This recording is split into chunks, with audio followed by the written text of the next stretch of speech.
The Power Elite by Charles Wright Mills. Book Review.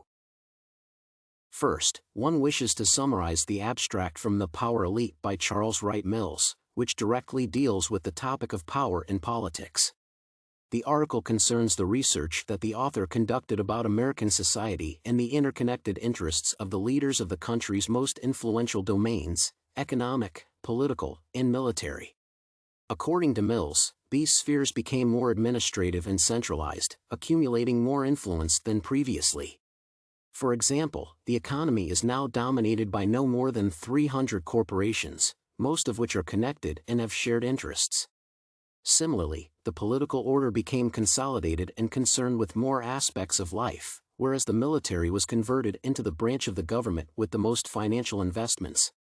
Thus, to hold any power in the country, an individual needs to have ties to one of these domains.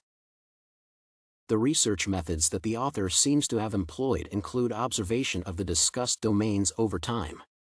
The findings indicate that continuous influence lies in access to political, economic, and military institutions.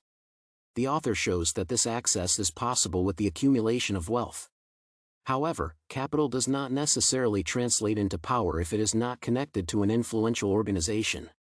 The article illustrates that the country's elite emerged primarily from the middle class that invested their money in organizations with prominent political ties. Thus, a small number of men within this ruling class make the decisions that affect the rest of the population. In conclusion, the abstract in question closely examines the power elite in the United States and what makes its existence possible. The author disproves a common misconception that money equals potency and explains that wealth can only result in the accumulation of political influence if invested in a corporation with relevant connections.